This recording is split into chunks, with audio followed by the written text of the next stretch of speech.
Em 1965, os Beatles lançavam Help, quinto álbum de estúdio e também o segundo filme estrelado pela banda. O mundo vivia a explosão da cultura jovem e os quatro rapazes de Liverpool estavam no centro desse fenômeno. Help marcou uma transição importante na trajetória dos Beatles.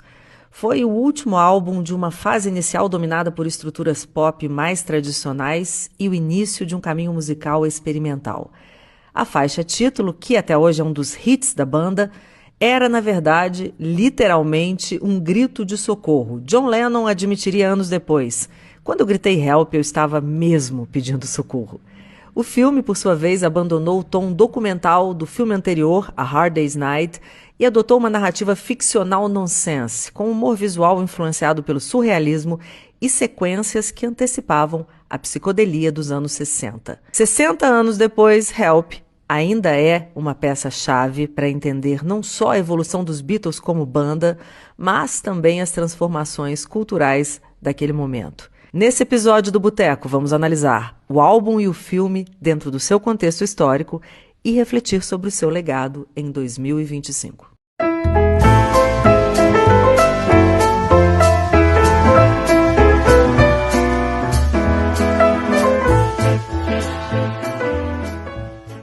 Estamos no ar, amizades, e hoje para falar de Help, álbum e filme que completam 60 anos em 2025, e a gente está aqui hoje com os meus chapas. O time está quase completo: Jerônimo Araújo, Rafael Vaz e Ageu Marques. Se você é novo por aqui, eu sou Daniela Zup, esse é o nosso Boteco dos Beatles. Ageu e G, bom tê-los de volta ao estúdio. Vaz já estava aqui quase pedindo férias de ficar em todos os botecos comigo, né, Vaz? Eu não perco um nem por nada. Maravilha, bom demais estar aqui com vocês. Isso para mim é um prazer enorme. Falar de Beatles é sempre muito bom, mas falar com gente bacana, né? Isso é muito legal. Muito obrigado aqui pela companhia de novo. A gente que agradece, só em julho mesmo, nas férias, para ter essa galera toda reunida aqui, amizades. Mas vamos lá, antes da gente falar do Help, que é um tema super importante aí nessa história dos Beatles, né? Vamos fazer aquele giro rapidamente aqui, né? Ringão, nosso querido Ringo fez aniversário recentemente, 85 anos de idade, pulando, né? Cantando, animadíssimo. Eu sou louca para descobrir qual é a dieta do Ringo Starr, para ver se eu chego assim, aos 65 igual ele aos 85. Pizza a gente sabe que ele não come. Mas a gente sabe que ele gosta de lata de feijão, né? Não sei se ainda gosta, mas enfim. Tem mais novidades aí? Temos a turnê americana e canadense de Paul McCartney, que foi anunciada, sim. Setembro, né? Setembro. Novembro, setembro. Será que a gente vai receber... Será que ele vem depois para cá? O que vocês acham? Acho que não. Os especialistas aí na matéria. Não, né? Não, eu não vou dizer não, cara. É difícil dizer não, porque eu disse não depois do show do Maracanã e ele apareceu de volta. Voltar, talvez. Nunca diga não, cara. Nunca diga não para Paul McCartney. Mas eu acho que tem outras prioridades. Ele ainda tem que ir para a Ásia, tem outros lugares. Ele tem na Europa, ele tem muita coisa para poder fazer, né? Mas, cara, a gente sempre fala isso e o bicho resolve ir pra cá. Ele gosta daqui, que bom, né?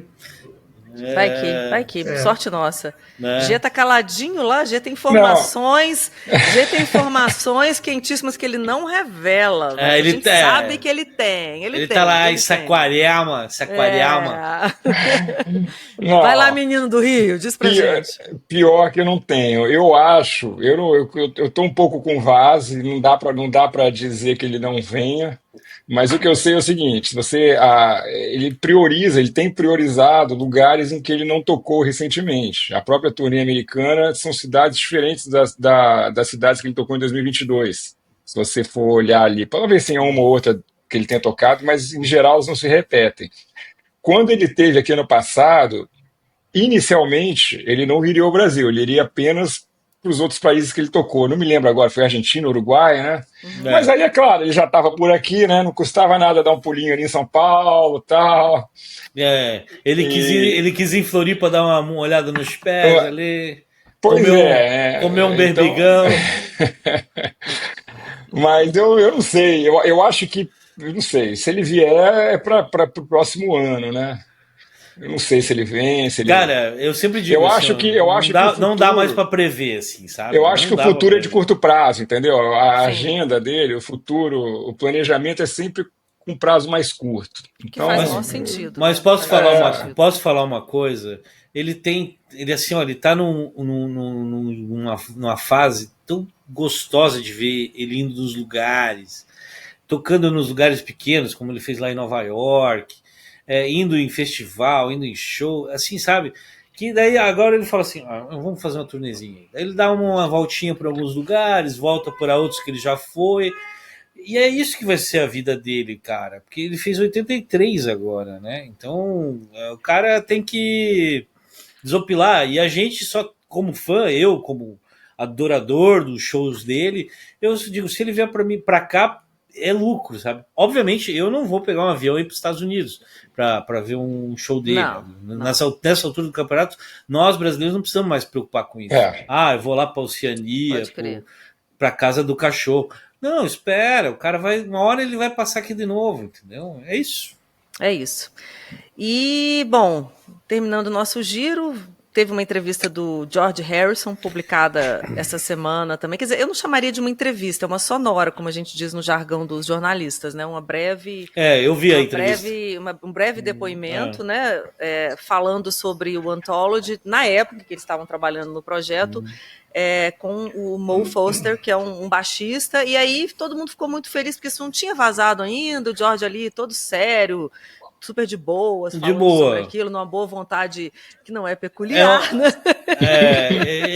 O bacana é que ele tá de boa, bem assim, ele não fala mal de nada das músicas ali, ele fala dos Beatles, fala de algumas músicas, a qualidade do áudio e da imagem é muito boa, né? É aquele George cabeludão, né, de barba.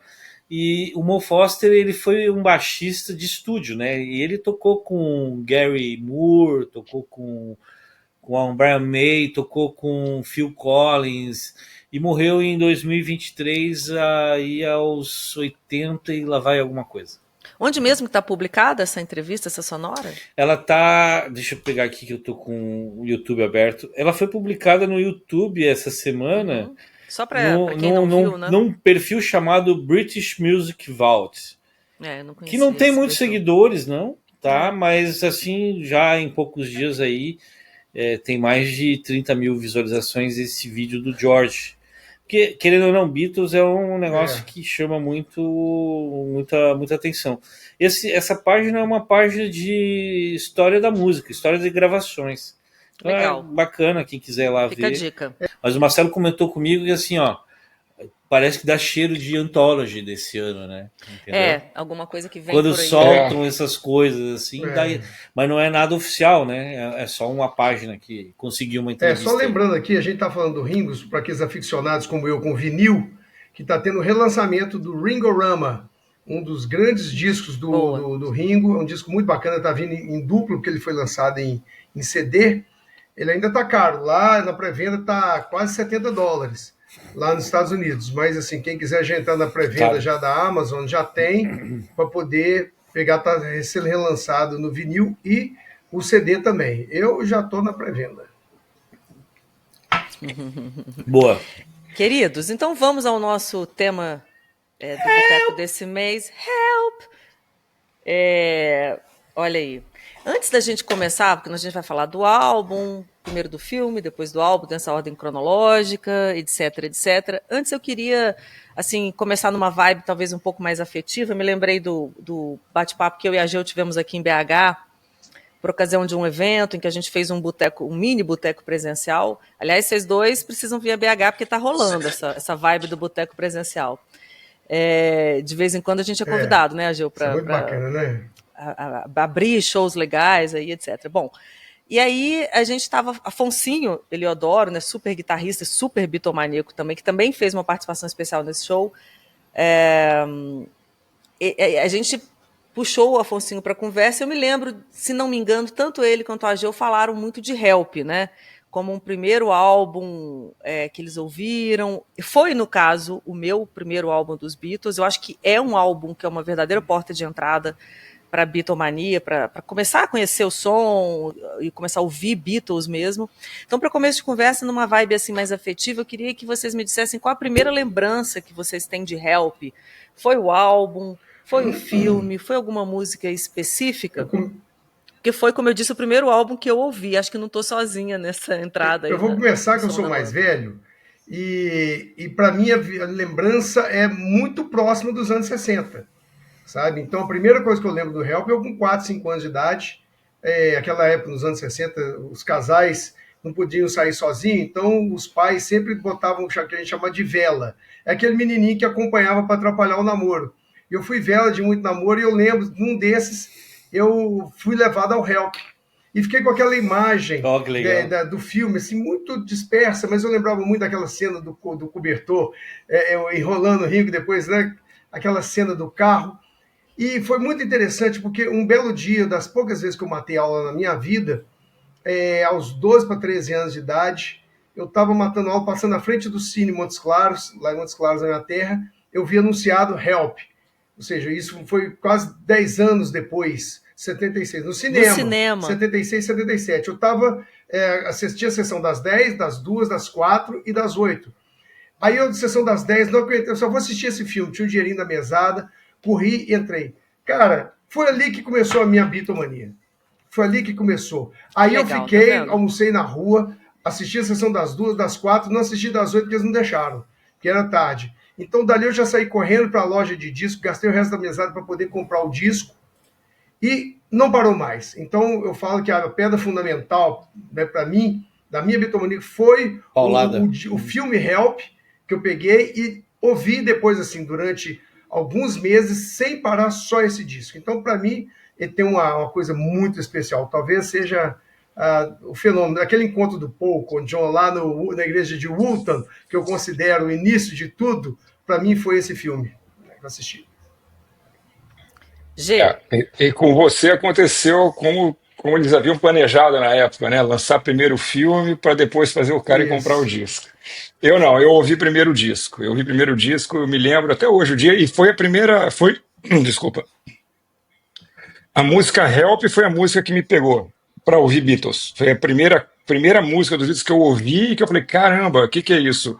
E lembro até o dia, foi numa aula de inglês, eu acho que em 1988, e a professora estava ensinando o verbo help, aí ela gostava dos Beatles e levou o disco com a música, né? Aí eu cheguei em casa e fui procurar nos discos dos meus pais e tal, e o disco que eu ouvi foi exatamente esse aqui, que era o disco da minha mãe, o brasileirão da época original, e foi o primeiro disco que eu ouvi. E esse aqui é com a introdução do James Bond lá no começo do disco. E eu achava que era assim a música, né? Durante muito tempo eu achei. E eu ouvia o disco direto, gravei na fita cassete para poder ouvir e tal, porque minha mãe não deixava eu ouvir toda hora, ficar pegando, manipulando os discos e tal, né? Manuseando.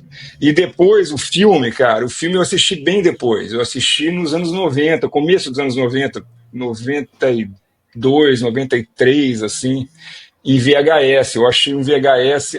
Estava até conversando com o Vaz mais cedo. Eu não me lembro se foi num Carrefour da vida, num lugar desse assim, tinha um VHS com a capa verde assim do filme Help, todo colorido. Foi o primeiro filme dos Beatles que eu assisti. Eu não tinha assistido A Hard Day's Night ainda, eu assisti A Hard Day's Night depois. Porque naquela época era difícil, né? A gente fala na ordem assim, inversa, porque A Hard Day's Night foi lançado antes, né? Foi lançado antes. Só que, pô, é difícil você achar essas coisas para ver aí. Não era fácil, não. Então eu comecei com o disco, depois fui pro filme. E aí me tornei bitomaníaco através do Help. Tá vendo? Mais um que começou pelo Help, assim como eu. Rafael Vaz.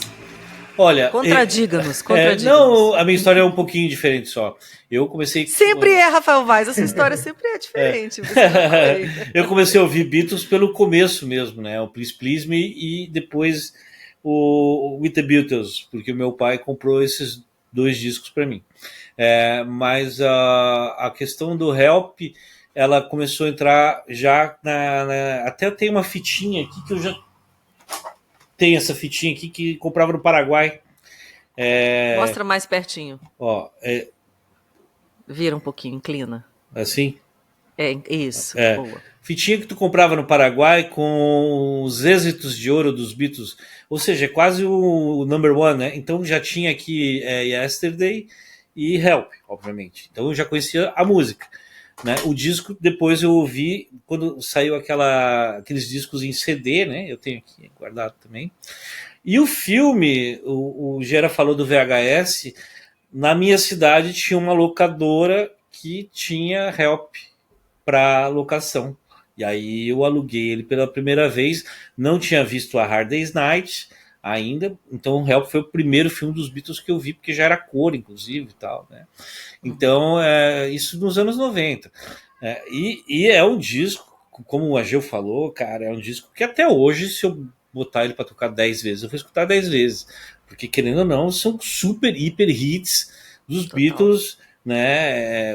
As músicas que entraram no filme, mas ainda as que não entraram, que são muito, muito, muito boas, como várias coisas dos Beatles naquela época eram, né? Então, tipo, e colecionando as coisas, como a gente colecionador também tem os DVDs, tem LP, CD e tal, que for lançado. Tem esse aqui, se eu não me engano, tem até um box maior, É o com mais Blu-ray, né? coisas, e um Blu-ray. Então, assim, o Help, e você vai dizer assim, qual é a sua música preferida do Help e tal? Não é Help, não é Yesterday. Para mim, minha música preferida é The Night Before. Olha, então vamos ter que fazer um giro aqui de músicas favoritas. G. Eu? Sobre o quê? Sobre as músicas favoritas? Já que o Vai soltou essa aí, não posso perder a deixa, né? Isso Não, aí. eu não tenho música favorita. Eu acho que o disco tá cheio de música boa. Eu adoro É um Help. descasso. Bom, Mas eu acho que a gente vai entrar, vocês a não gente vai. acham engraçado? Desculpa, Gê, mas vai lá. eu fiquei pensando aqui, vocês falando. Eu tenho uma sensação, não sei se estou enganada nisso, que todas as vezes que você pergunta para alguém, seu disco favorito, ou seus 3 discos favoritos dos Beatles, dificilmente alguém coloca Help, certo? Todo mundo escolhe os que são álbuns mais experimentais, talvez, né, que foram mais toda razão. influentes, mas Help é um Sim. descasso. É o último verdade. dessa fase, sabe? Acho que todos nós. Eu nem diria que é o último, viu, Ageu? Eu diria que é o primeiro. Eu acho que Help talvez seja o último, mas é um disco de transição. Sim, Ele já aponta o caminho. exatamente. Ele já É aponta o por caminho. isso Isso é que a bom. música que eu prefiro Aponta o caminho. Não, ele aponta. Se a gente É, depois vai estar um faixa a faixa, aí a gente pode explorar mais isso, mas ele já é mais sim. Não, complexo do que os anteriores. eu gostei da frase, assim, sabe? Que é meio. Ele aponta o Mas caminho. é Foi verdade, bem- por isso que foi minha música bem- favorita desse disco é You've Got to Hide the Love Away, que é uma composição Também. super séria, né? O Help também é, mas essa coisa meio dilanesca da música, é uma coisa diferente, com violão, né? Então, assim, a sonoridade da música é diferente. Eu acho que, proporcionalmente, talvez seja daquela primeira fase, o disco com o lado B, tirando, obviamente, Yesterday, talvez o lado B mais fraco, vamos falar assim. Por isso que talvez eu não goste tanto dele. As músicas, eu adoro as músicas, mas eu acho que é um disco, pelo menos dos filmes, o lado B do Hard Day's Night é muito bom, sabe? O do Help não é tão bom quanto o lado A em termos de impacto das músicas que estavam lá. Mas é um disco muito bacana dessa fase.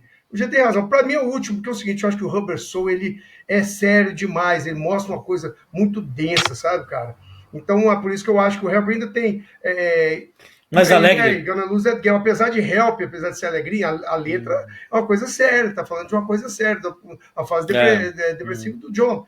Mas assim, eu acho muito bacana. O disco é muito bom, ninguém cita, ninguém assim. Nós que estamos dentro do meio dos Beatles, nós temos uma tendência a ser mais adultos. A escolher os discos mais cabeções, discos né? Que vem depois, essa coisa toda. Mas se a gente chegar e falar assim, olha, poxa, dos 5 primeiros discos, qual que você prefere? Não tem dúvida, o Help.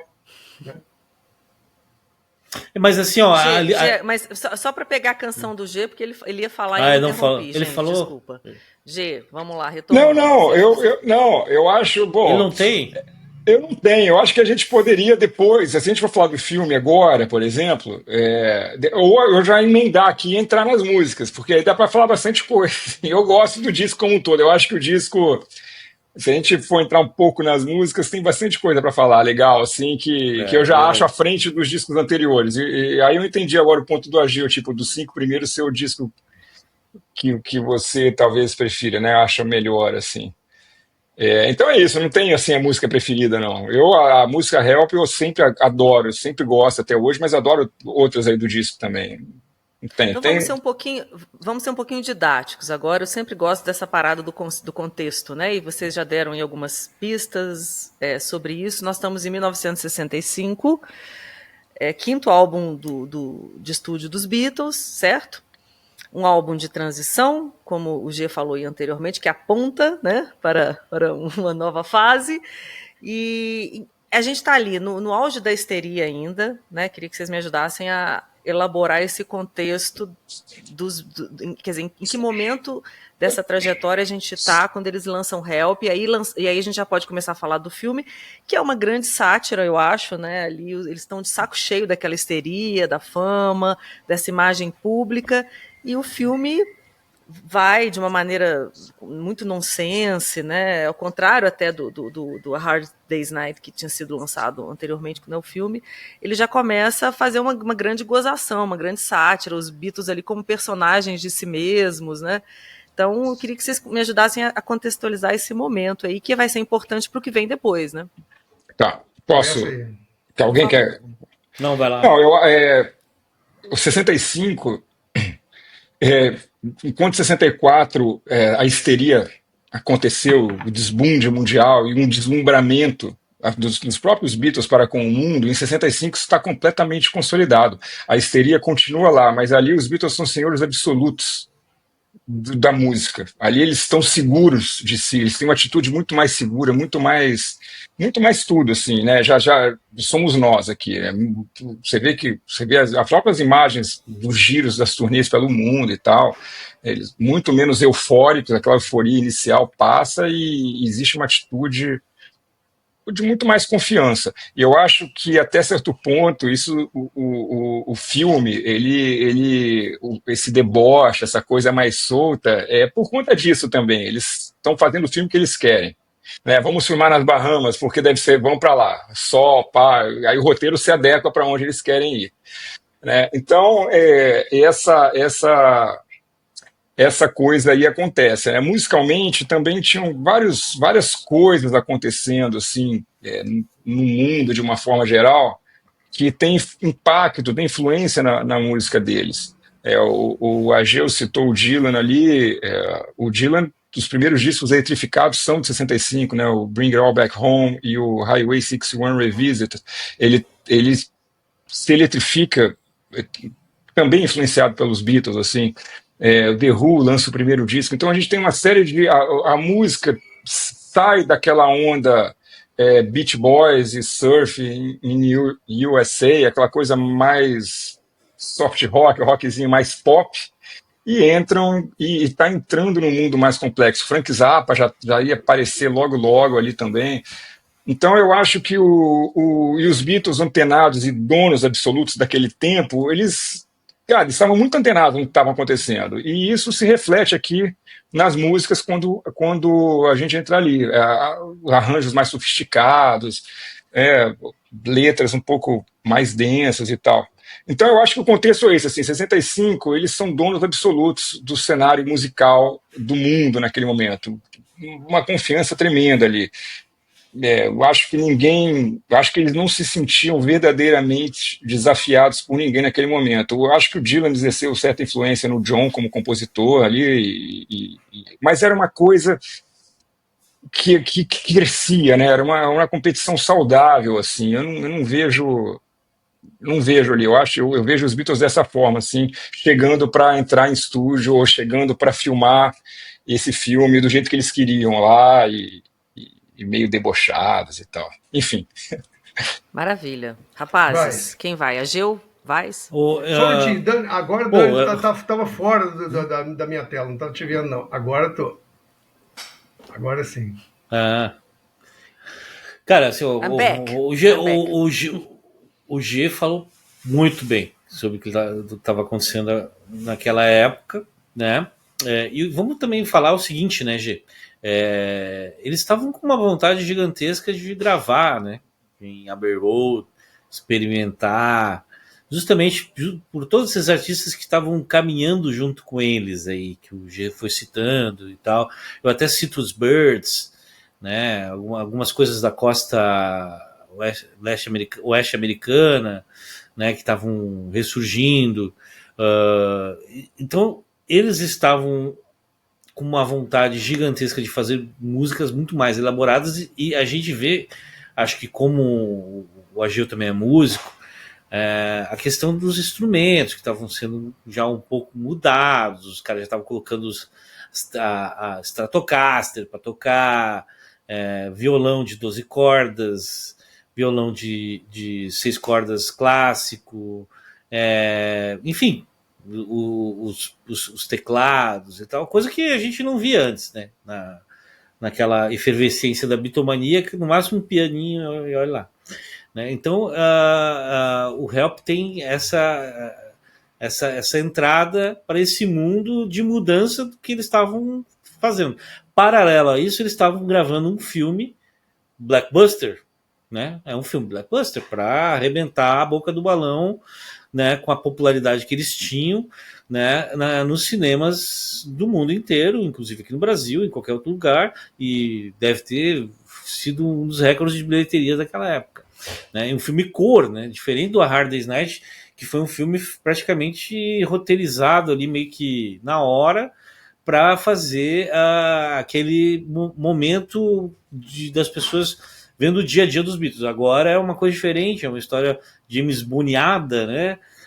Com a mesma bela direção do Richard Lester, que acho que fez os dois fez filmes, os dois né? filmes, e o Richard Lester é o cara... É um cara super importante, né? Como se diz, né? O cara que praticamente inventou o videoclipe. O videoclipe. Né? Então, o Richard Lester, que ele participou... Que era um americano vivendo ali, na Inglaterra. Na e Inglaterra. Gravou muita coisa que os Beatles gostavam lá, os Goons, né?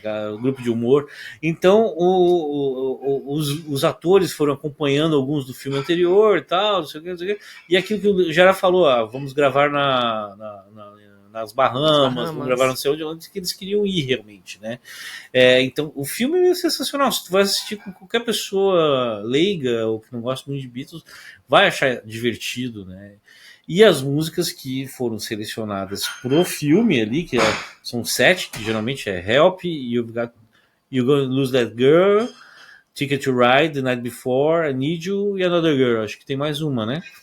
Então são as músicas carro-chefes aí, You Got to Hide, que, né, tem toda aquele clima feito. O Richard Lester deixou cada música num clima interessante pro filme, apesar das baboseiras que o filme tinha, né, de humor e tal, né? Então, e vocês falaram muito da transição isso. musical, né, que o Help representa, obviamente se referindo aí ao álbum, embora, né, claro, as músicas estão ali no filme também, mas se a gente pensar nesse sentido, dá até para fazer um paralelo, né, ali no Help, o filme, a gente também tem uma transição, né, você está saindo de uma estética anterior, que é super documental, né, se a gente for pensar no A Hard Day's Night, que é uma estética, na minha opinião, bem documental, ali, preto e branco, aquela coisa, né?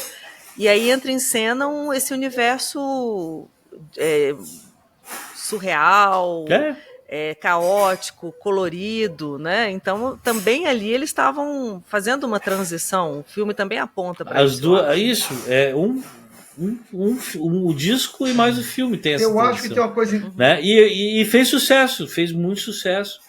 Fala, eu tenho uma visão que é o seguinte, em 65, os caras estavam totalmente à vontade em Londres, e estavam começando a swing em London.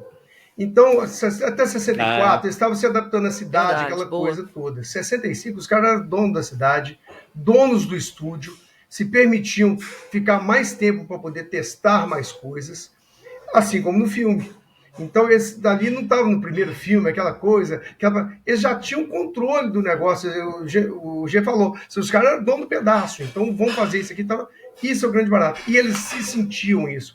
E a questão da swing em London, junto com tudo que estava acontecendo nos Estados Unidos, eu acho que impulsionaram eles a ousar um pouco mais. Uma coisa muito interessante, eu sempre falo é o seguinte, todos os discos dos Beatles tem um som muito, mas muito melhor que qualquer disco da época. Isso aí, graças a George Martin, essa coisa toda. O som do Help é sensacional. É sensacional. Os Beatles foram na escada, cada vez mais melhorando. Então, como foi citado o disco do The Who, né, os Bob Dylan elétrico, essa coisa toda. O som desses discos ainda são muito bons. Porque eles estavam usando, e estavam usando no filme. O filme tem todo aquele conceito de nonsense que estava começando a ter ali em 65, né, essa coisa toda, colorida, ou seja, o iniciozinho da psicodelia, vamos sair do mundo preto e branco. Ele meio que antecipa isso, né, Sai daquele preto e branco que estava vindo do pós-guerra, essa coisa toda, de repente, bum, vem um Help colorido, né? Então, isso é muito bacana. Eu acho que, a partir daí, acho que os Beatles, como sempre, né, vanguarda, né? Mas eu acho que essa dose de swing in London que eu estava experimentando, essas contravenções que estavam fazendo para a época, de pegar e botar essa música Got to Hide the Love Way, que é meio dilanesca, o violãozinho de 12, no Help também, o Yesterday com um quarteto de cordas, Have You Seen a Face, que tanto de violão. Então, assim, eles estavam usando. O Weiss falou de usar a Strato, ou seja, começaram a pegar instrumentos, saíram da Rickenbacker, da Gretsch, o George já estava fazendo a Rickenbacker de 12, começou a experimentar outras coisas. Então, isso, e no filme tem a mesma coisa. A ousadia de um diretor que resolveu pegar os caras mais famosos do mundo e, como eles mesmo falam, empurraram morro abaixo, igual eles fizeram lá na Áustria, né, nos Alpes, aquele negócio, ou seja, botaram os caras, criaram uma coisa nonsense, e aí, se você for ver todos esses filmes daquela época, tem muito toque desse nonsense. Eu acho que o Monty Python que todos depois, eles pegaram, né, essas coisas Exato. do Richard Lester e pegaram os artistas que entenderam, os caras eram nonsense, né? Os Beatles estavam ali, poxa, vamos divertir, os Trapalhões daquela época, né? E esse cor de humor, essa coisa toda. Eu acho isso o início de tudo isso que vinha depois ali da mini saia, aquela coisa toda, swing long. Acho que a primeira coisa que, tipo assim, olha, os Beatles fizeram, piraram, vão pirar junto também, o mundo falou assim. Então, acho que esse A Mary Quant. porque eles estavam no centro, então, eles estavam no epicentro toda aquela revolução cultural, né? Porque é legal, acho que eu adoro essa parte sempre do boteco, assim, da gente contextualizar, porque hoje eu fico imaginando alguém que cai de paraquedas, um milênio que cai de paraquedas, ou um adolescente, para ver um trecho, né, do Help, e pode achar que é uma coisa meio boba, superficial ou pura diversão, né, mas o que tem por trás disso é muita liberdade criativa e artística, né, é um negócio ali que foi como a gente está falando ali, a partir do Help, muita coisa. Eles influenciaram muita coisa esteticamente que veio depois. Né? O Brian Epstein fez os Beatles assinar um contrato com a United Artists ali de 5 filmes. Né? Primeiro foi o A Hard Day's Night, segundo o Help, né? Tudo com uma baita produção. E daí os Beatles pararam de tocar ao vivo, parou o e foi lá parar no Let It Be, o último filme que conseguiram fazer. Eu não sei se o Magical Mystery Tour entrou nessa... Da United Artists, eu acho que não. Acho que não, né? Mas, enfim, prendeu eles ali e eles tinham que gravar esses filmes.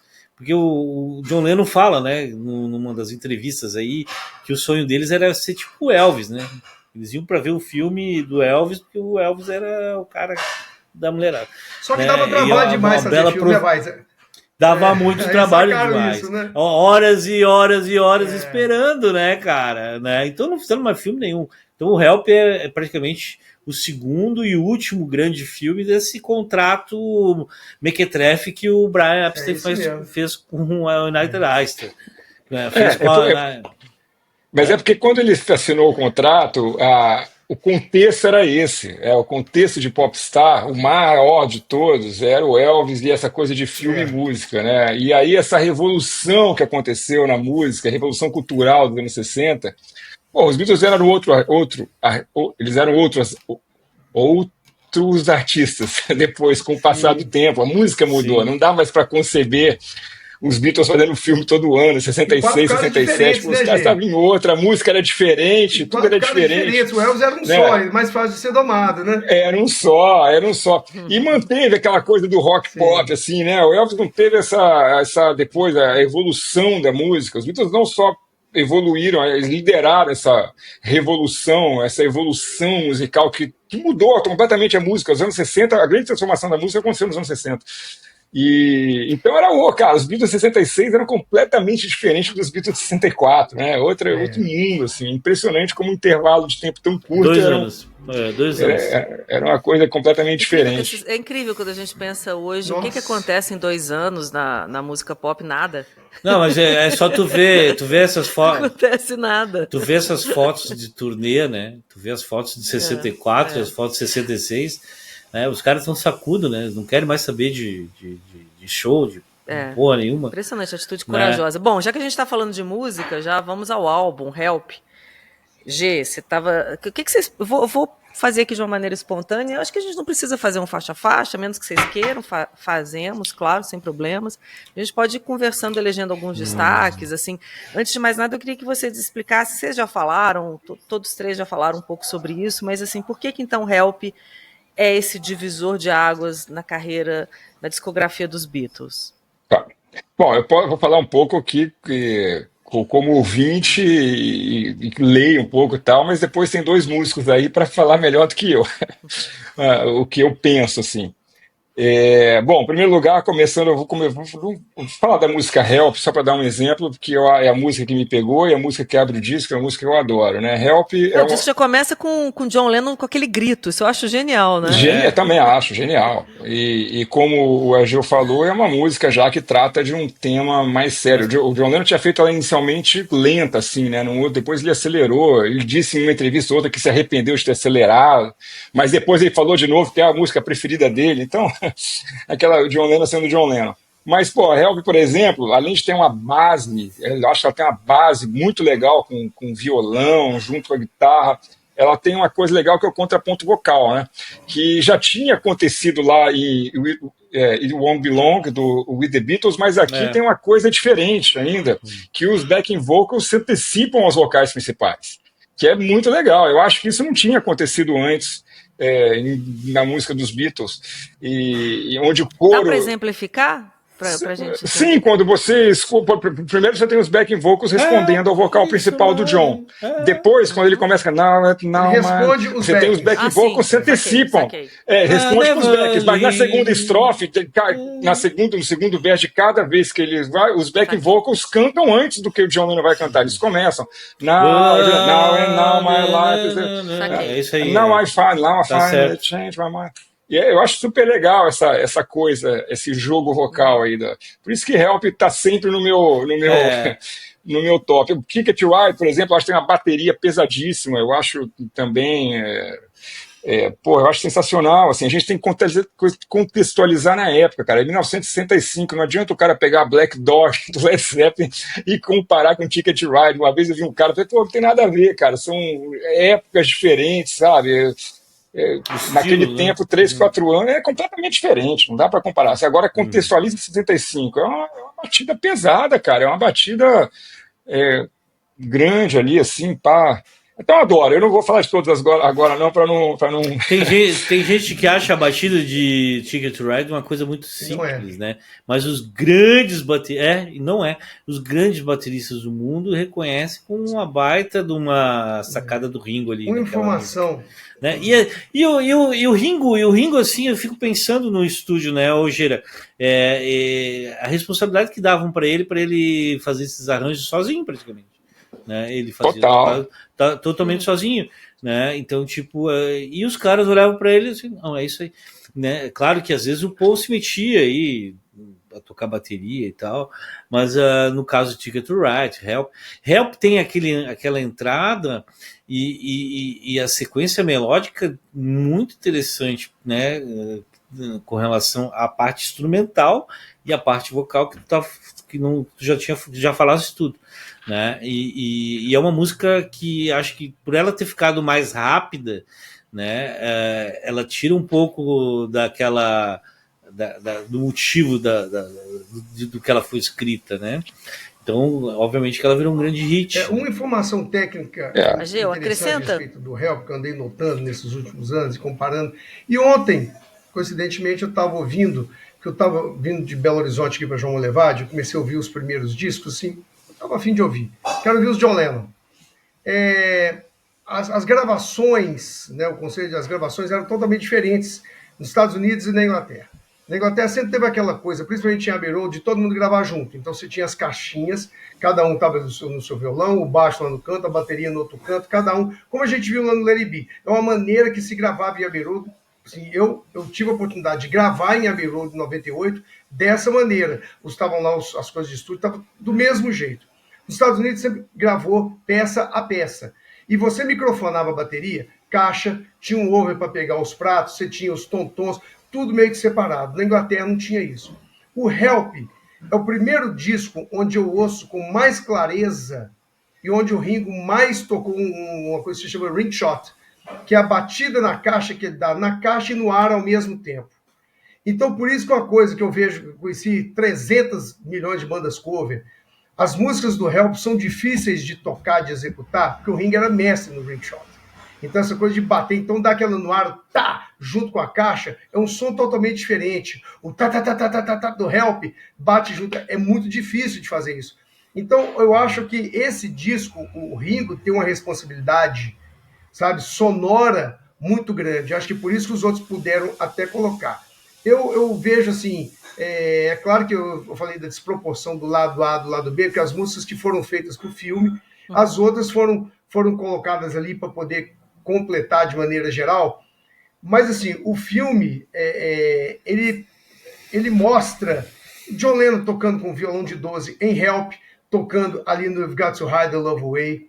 Então, essa coisa toda, e ver o desempenho deles, sabe, como músicos no disco, né, eles tentando... Cara, isso eu acho fabuloso. Por isso que eu acho que esse disco, essa coisa, é para mim o melhor deles todos, onde eles interpretam mais, sabe? Os vocais são melhores, essa contravenção entre as musical que o Gênero falou, que eles fizeram de botar o Beck primeiro, chamando a linha principal de cantar. Então, tudo isso, you're gonna lose that, yes, you're gonna lose that girl, que a resposta no Help está invertida. Essas contravenções é que eu acho que estavam abrindo os caminhos para esses caras. Então, o que você está dizendo é que você está chamando, achei ótima essa imagem de contravenções, muito bom. Era tudo muito certinho, né, Dani?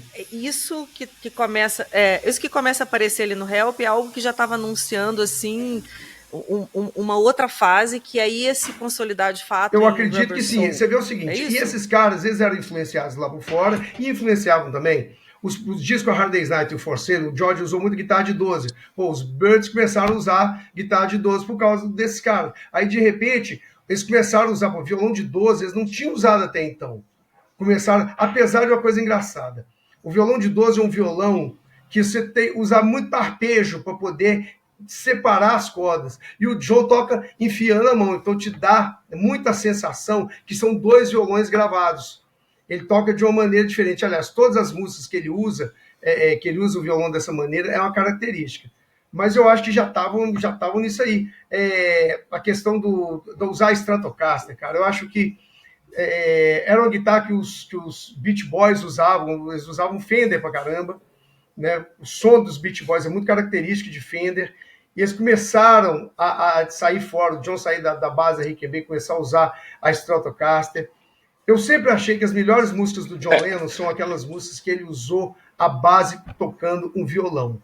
Eu acho que Help é o primeiro exemplo claríssimo disso. Depois vem aí Nowhere Man, essas outras, que eu acho que são a Day in the Life, sabe? Eu acho que quando ele usa o violão, era o grande instrumento dele para compor, para gravar. Sim, tanto que... Olhando aqui as canções, é um hit atrás do outro. Eu tocava, na minha ex-banda de Beatles, eu tocava Help. E eu cantava, e eu fazia com violão de 12. E não é fácil, tá? Não é fácil cantar e tocar. É bem isso como tu falou com relação aos arpejos, né, no instrumento. É um instrumento, dependendo do teu violão de 12, detona a tua mão em na primeira e na segunda música, né? Tem que trocar rapidamente. Agora, eu só queria falar o seguinte: nessa questão de transição, eu gosto muito do Help, não, para mim é um dos meus preferidos, não é o meu preferido, mas a gente tem que dar a questão do lado B dele, para mim, é a ponte para Rubber Soul. Porque a gente não pode ignorar It's Only Love. Então vai aí, lê aí o lado A B gente pra não gente. pode Vai. ignorar It's Only Love, né? Tell Me Why to See, né? E I've Just Seen the Face. São músicas que são a ponte para o Rubber Soul. Claro que tem ali a que deram para o Ringo cantar, né? Naturally. E tem o Yesterday, né? Que tá ali. Gente, não podemos não mencionar Yesterday, né, que foi a música dos Beatles, eu acho, de qualquer artista, mais gravadas aí no mundo. Penúltima faixa do lado B, que coisa, né? Não, This Miss Lizzy é a última faixa. Penúltima faixa. Yesterday é a penúltima, né? Não, Yesterday é a penúltima, né? Yesterday é aquele momento, primeiro, que é o momento de um único Beatle, né? Praticamente, que é o Paul. E aí, assim, né? Então tem toda essa. Eu acho que o lado B a gente não pode ignorá-lo assim. Para mim, ele é uma grande ponte pro que aconteceu depois. Já que vocês falaram o Vaz falou de Yesterday, né, que a gente não pode ignorar, a gente falou muito aqui do Help, né, que é uma música fundamental, né, nessa evolução musical dos Beatles, certo? A famosa música que teria vindo para o Paul num sonho, né? Scramble Eggs. É verdade isso mesmo, é lenda? Que teria vindo para ele no sonho e que ele tocou, ficou um mês tocando para a galera para ter certeza que ele não tinha plagiado de ninguém aquela música. Ele fala, ele conta isso. Será que é uma história? Se é uma história muito boa. Mas o fato é que eu queria que vocês desenvolvessem um pouco, então, essa música, assim. O que naquele momento Yesterday trouxe, enfim. Ele chegou com a música lá em Abbey Road, né? E ninguém conseguiu se colocá-la, né? E o George Martin falou assim, vamos botar um quarteto de cordas nela e é isso. Porque realmente o John não sabia o que fazer nela, George não sabia o que fazer nela, Paul, e aí fizeram isso daí. O George Martin diz que, ele não diz nem, Yesterday com certeza é a principal referência dele, mas ele cita o disco Help como um todo, onde a primeira vez que ele de fato sente que a assinatura dele está nos discos. E é por conta provável. O George Martin fala isso como produtor. Então, Yesterday é esse. É a mão dele ali. É o principal, eu acho que é o principal mote assim, disso tudo. É nesse disco também que ele diz que ele, pela primeira vez, começa a separar as faixas na gravação dos instrumentos, né? Separar a guitarra, do baixo, bateria. Eu acho que eles estavam com 4 canais já, antes eles estavam gravando com 2, não sei se esse é o primeiro com 4 canais, mas ele disse que esse disco é onde ele realmente começa a separar as faixas e fazer bastante overdubs, onde ele começa a trabalhar efetivamente, tocando uma vez e gravando, double track, e depois trabalhando em cima dessas gravações aí.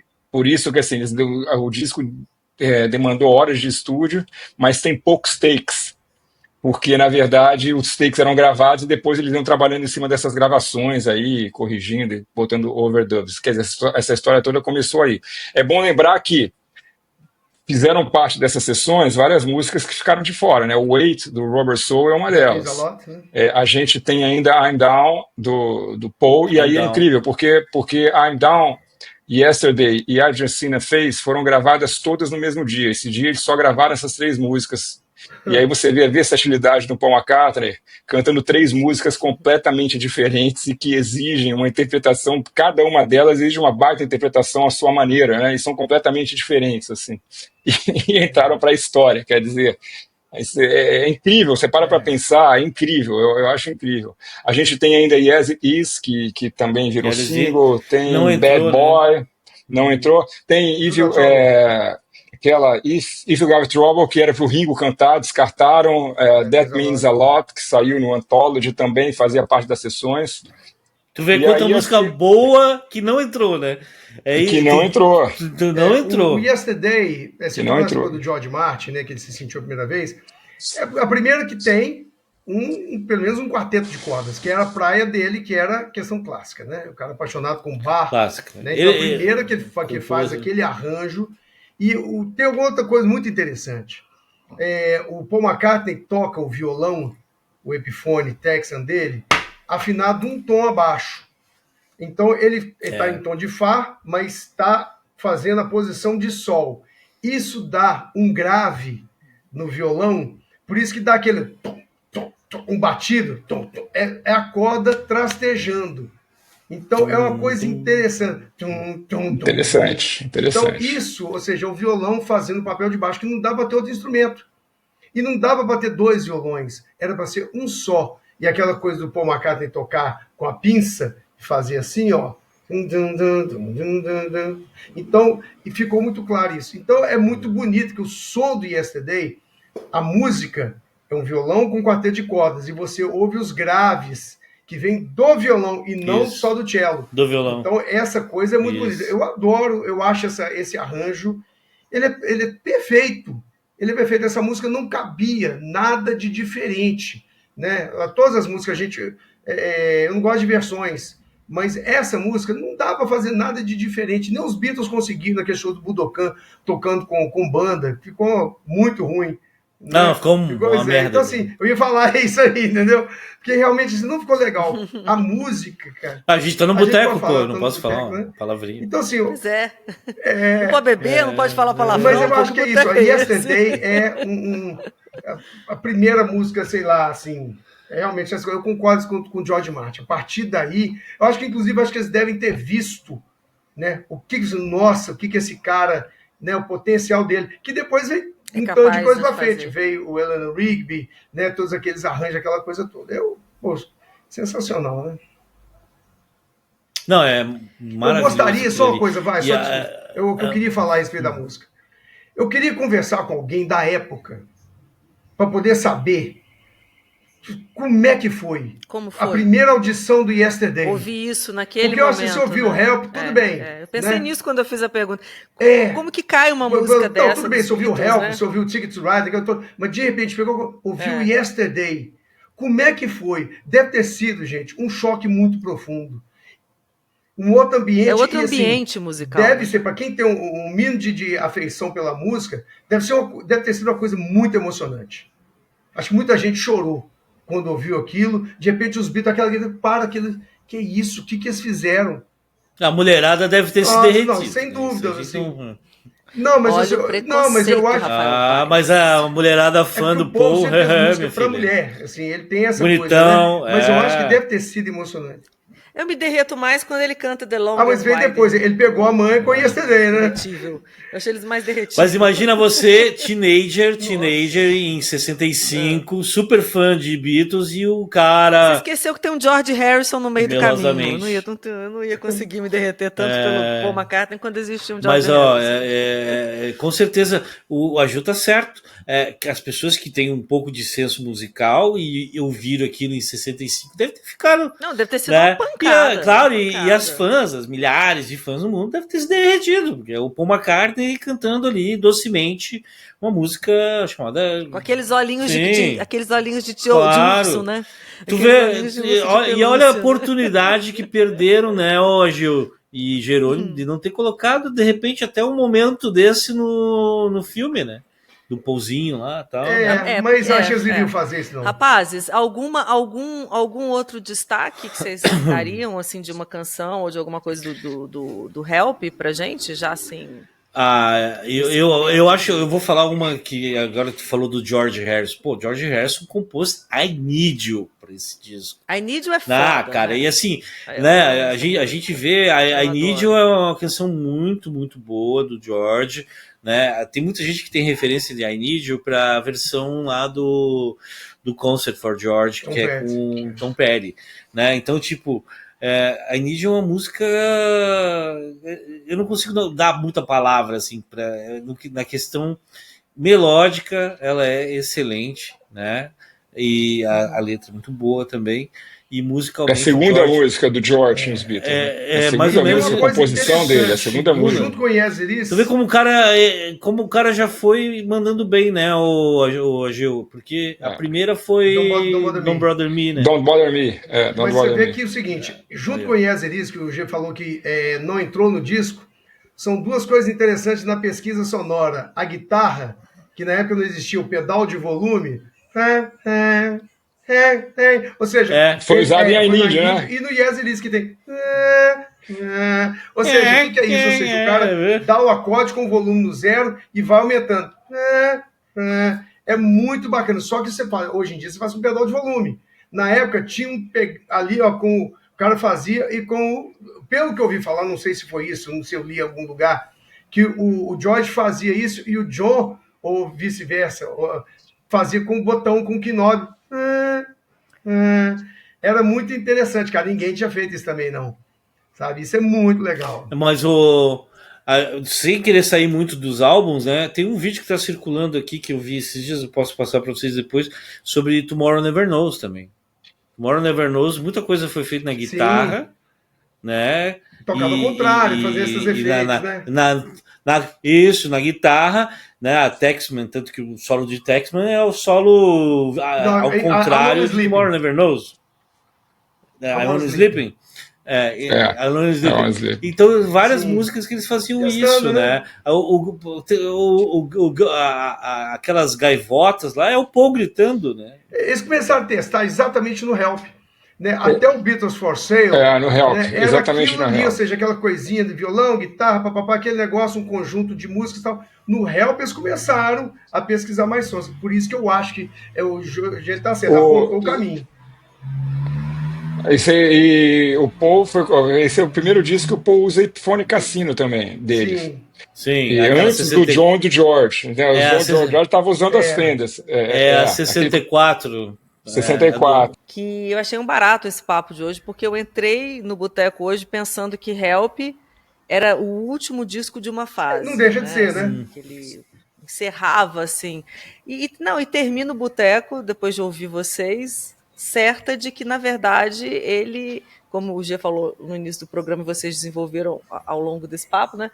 Na verdade, não. Ele é algo que já está ali, realmente, de fato, anunciando uma outra fase, né? Isso é que é o barato da música, da arte, né? Nada é tão nada é tão homogêneo, as coisas se misturam.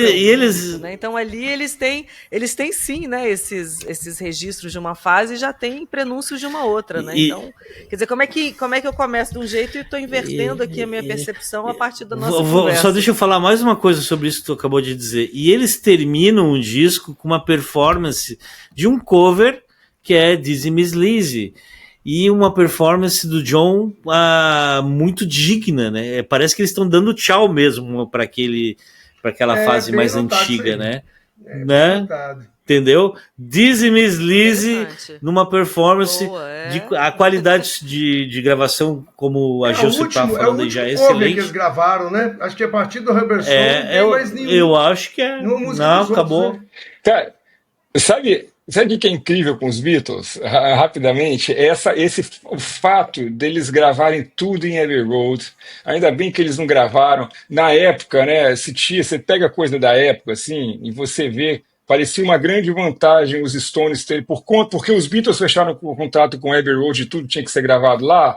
Os Stones vieram na sequência, por exemplo.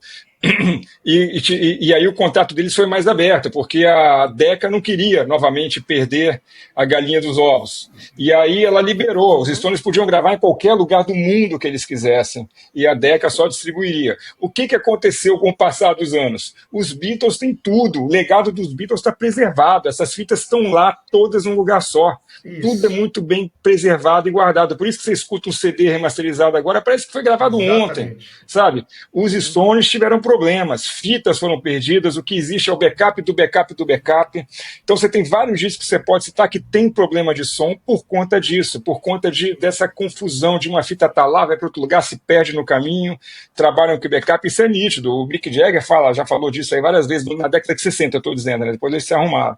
Então não é uma coisa pensada, mas é incrível isso ter acontecido e preservar o legado, porque isso podia ter se perdido, Sim. cara, com o passar do tempo aí, Claro, sabe? claro. É uma coisa Boa. incrível. Agora, fala, garota. Rapazes, adorei nosso papo, assim. Também. Incrível. Estou surpreso com o muito, Boteco. Achei muito bacana vou a gente descobrir ouvir essa coisa do Help. Help hoje. Conversa incrível. Acho que todo mundo que assistir esse Boteco de hoje vai ouvir Help com novas nuances, graças às contribuições de vocês. Então, como sempre, obrigada pelas análises, pela conversa. Sempre um prazer estar com vocês aqui. Prazer Eu também revê-los acho. todos aqui. Obrigado de novo, Dani. E espero não faltar nenhum mais. Eu adoro isso aqui. Eu espero também, viu, Ageu? Não. Gia, não some também não. Não. Faz, não tire férias de mim. Não, eu só Foi. agradeço, adoro participar do Boteco, adoro, muito bom. E para você que nos acompanhou até agora, né? Obrigado também pela companhia. Deixe seus comentários aqui embaixo. Se inscreva no canal. A gente só tem papos firmes aqui. Saúde, paz, discos, livros e Beatles para todo mundo e uma vida boa, claro. Help! Vai lá, mostra aí, gente. Estou a perigo no maior atraso. Lembra dessa daí? Do filme Socorro. Socorro! Tchau, pessoal.